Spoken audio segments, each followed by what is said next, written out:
I've been thinking a lot about the world recently and how it's changed over the last 20, 30, 40 years.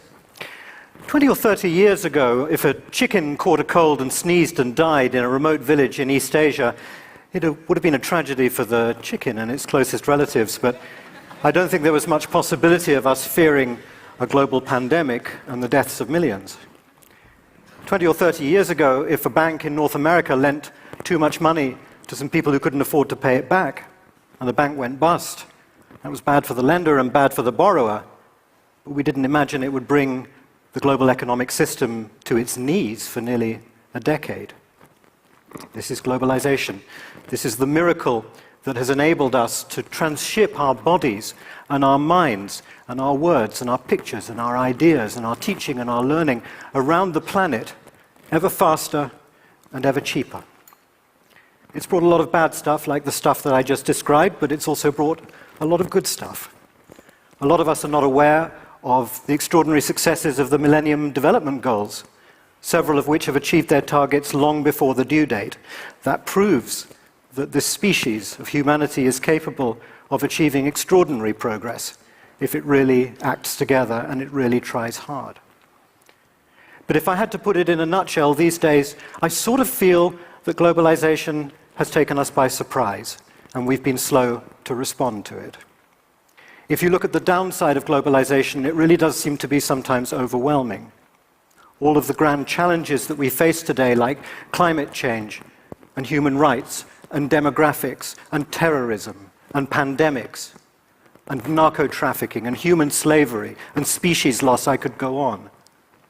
We're not making an awful lot of progress against an awful lot of those challenges. So in a nutshell, that's the challenge that we all face today at this interesting point in history. That's clearly what we've got to do next. We've somehow got to get our act together, and we've got to figure out how to globalize the solutions better so that we don't simply become a species which is the victim of the globalization of problems. Why are we so slow at achieving these advances? What's the reason for it? Well, there are, of course, a number of reasons, but perhaps the primary reason is because we're still organized as a species in the same way that we were organized 200 or 300 years ago. There's one superpower left on the planet, and that is the 7 billion people, the 7 billion of us who caused all these problems, the same 7 billion, by the way, who will resolve them all. But how are those 7 billion organized? They're still organized in 200 or so nation states, and the nations have governments that make rules and cause us to behave in certain ways. And that's a pretty efficient system. But the problem is that the way that those laws are made and the way those governments think is absolutely wrong for the solution of global problems, because it all looks inwards. The politicians that we elect and the politicians we don't elect, on the whole, have minds that microscope. They don't have minds that telescope. They look in. They pretend, they behave as if they believed that every country was an island that existed quite happily independently of all the others on its own little planet, in its own little solar system. This is the problem. Countries competing against each other, countries fighting against each other. This week, as any week you care to look at, you'll find people actually trying to kill each other from country to country. But even when that's not going on, there's competition between countries, each one trying to shaft the next. This is clearly not a good arrangement. We clearly need to change it. We clearly need to find ways of encouraging countries to start working together a little bit better. And why won't they do that? Why is it that our leaders still persist in looking inwards? Well, the first and most obvious reason is because that's what we ask them to do. That's what we tell them to do. When we elect governments or when we tolerate unelected governments, we're effectively telling them that what we want is for them to deliver us, in our country, a certain number of things. We want them to deliver prosperity, growth, competitiveness, transparency, justice, and all of those things. So unless we start asking our governments to think outside a little bit, to consider the global problems that will finish us all if we don't start considering them, then we can hardly blame them if what they carry on doing is looking inwards, if they still have minds that microscope rather than minds that telescope. That's the first reason why things tend not to change. The second reason is that these governments just like all the rest of us, are cultural psychopaths. I don't mean to be rude, but you know what a psychopath is. A psychopath is a person who, unfortunately, for him or her, lacks the ability to really empathize with other human beings. When they look around, they don't see other human beings with deep, rich, three-dimensional personal lives and aims and ambitions. What they see is cardboard cutouts. And it's very sad and it's very lonely. And it's very rare, fortunately. But actually, aren't most of us not really so very good at empathy? Oh, sure, we're very good at empathy when it's a question of dealing with people who kind of look like us and kind of walk and talk and eat and pray and wear like us. But when it comes to people who don't do that, who don't quite dress like us and don't quite pray like us and don't quite talk like us, do we not also have a tendency to see them ever so slightly as cardboard cutouts too? And this is a question we need to ask ourselves. I think constantly we have to monitor it. Are we and our politicians, to a degree, cultural psychopaths? The third reason is hardly worth mentioning because it's so silly, but there's a belief amongst governments that the domestic agenda and the international agenda are incompatible and always will be. This is just nonsense. My day job, I'm a policy advisor. I've spent the last 15 years or so advising governments around the world, and in all of that time, I have never once seen a single domestic policy issue that could not be more imaginatively, effectively, and rapidly resolved than by treating it as an international problem, looking at the international context, comparing what others have done, bringing in others, working externally instead of working internally. And so you may say, well, given all of that, why then doesn't it work?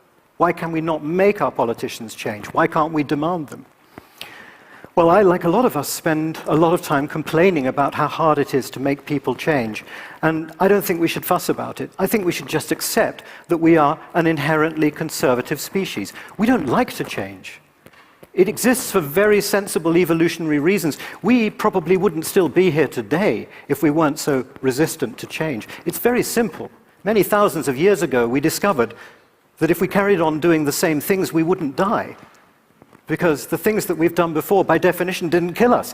And therefore, as long as we carry on doing them, we'll be okay. And it's very sensible not to do anything new, because it might kill you. But of course, there are exceptions to that, otherwise we'd never get anywhere. And one of the exceptions, the interesting exception, is when you can show to people that there might be some self-interest in them making that leap of faith and changing a little bit.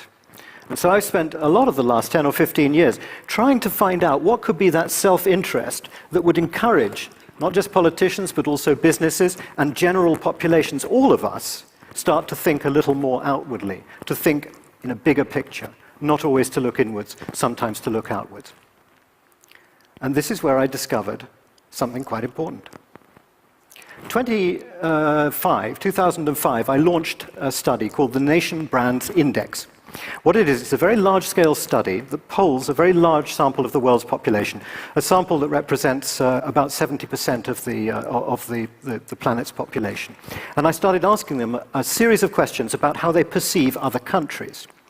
And the Nation Brands Index over the years has grown to be a very, very large database. It's about 200 billion data points, tracking what ordinary people think about other countries and why.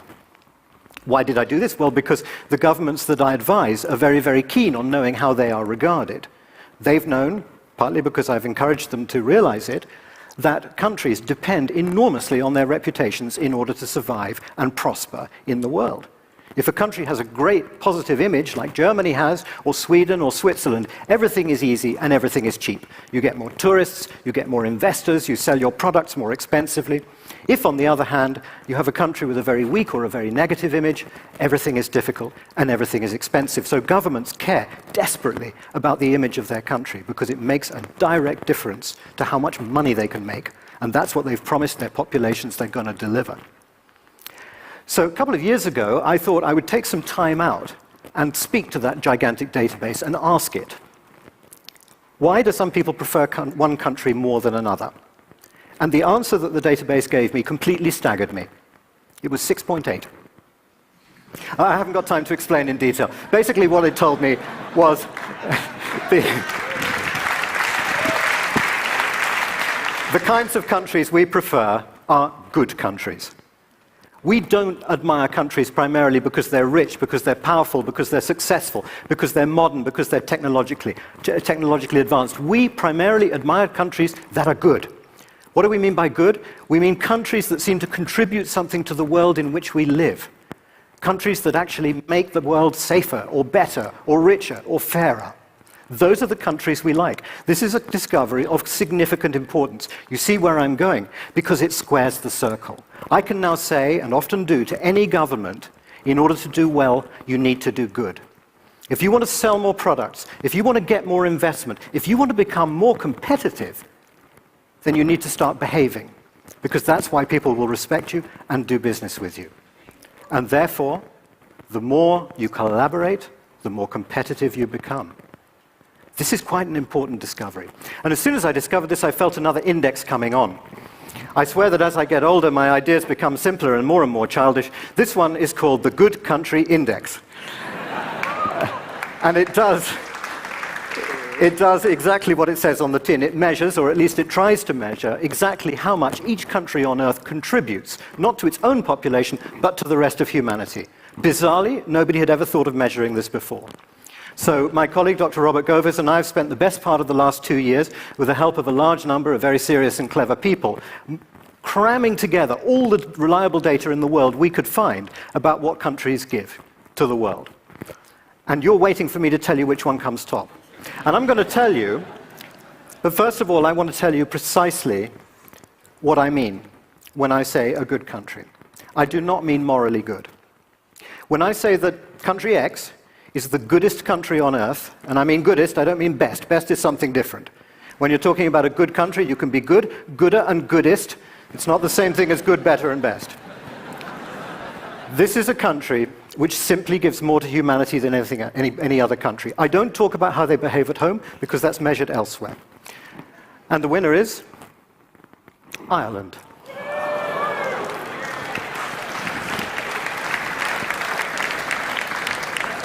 According to the data here, no country on Earth, per head of population, per dollar of GDP, contributes more to the world that we live in than Ireland. What does this mean? This means that as we go to sleep at night, all of us, in the last 15 seconds before we drift off to sleep, our final thought should be, God damn it, I'm glad that Ireland exists.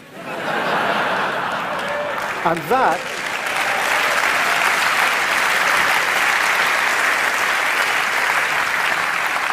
in the depths of a very severe economic recession, I think that there's a really important lesson there. That if you can remember your international obligations whilst you're trying to rebuild your own economy, that's really something. Finland ranks pretty much the same. The only reason why it's below Ireland is because its lowest score is lower than Ireland's lowest score.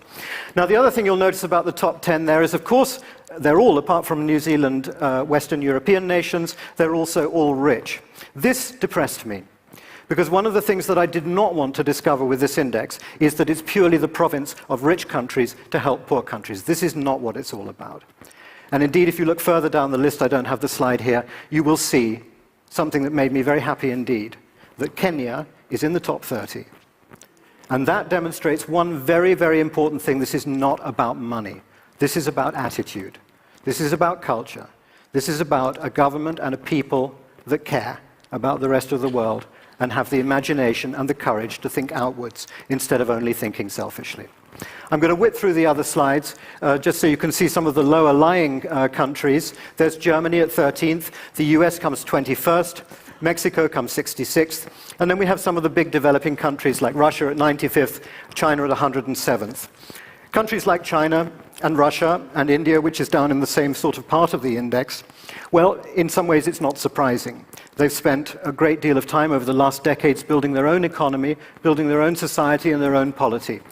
But it is to be hoped that the second phase of their growth will be somewhat more outward-looking than the first phase has been so far. And then you can break down each country in terms of the actual data sets that build into it. I'll allow you to do that. From midnight tonight, it's going to be on goodcountry.org, and you can look at the country, you can look right down to the level of the individual data sets. Now, that's the Good Country Index. What's it there for?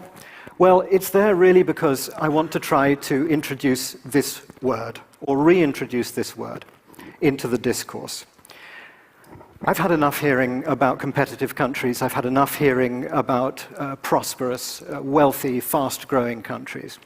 I've even had enough hearing about happy countries, because in the end, that's still selfish. That's still about us. And if we carry on thinking about us, we are in deep, deep trouble. I think we all know what it is that we want to hear about. We want to hear about good countries. And so I want to ask you all a favor. I'm not asking a lot. It's something that you might find easy to do, and you might even find enjoyable and even helpful to do. And that's simply to start using the word good in this context. When you think about your own country, when you think about other people's countries, when you think about companies, when you talk about the world that we live in today, start using that word in the way that I've talked about this evening. Not good, the opposite of bad, because that's an argument that never finishes. Good, the opposite of selfish. Good being a country that thinks about all of us. That's what I would like you to do. And I'd like you to use it as a stick with which to beat your politicians. When you elect them, when you re-elect them, when you vote for them, when you listen to what they're offering you, use that word good. And ask yourselves, is that what a good country would do?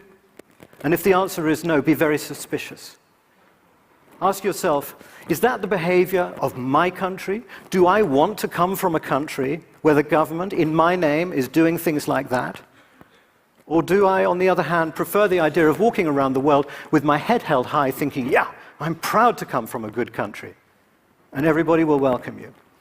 And everybody in the last 15 seconds before they drift off to sleep at night will say, gosh, I'm glad that person's country exists. Ultimately, that, I think, is what will make the change. That word good and the number 6.8 and the discovery that's behind it have changed my life. I think they can change your life, and I think that we can use it to change the way that our politicians and our companies behave. And in doing so, we can change the world. I've started thinking very differently about my own country since I've been thinking about these things. I used to think that I wanted to live in a rich country, and then I started thinking I wanted to live in a happy country, but I began to realize it's not enough. I don't want to live in a rich country. I don't want to live in a fast-growing or competitive country. I want to live in a good country. And I so hope that you do too. Thank you.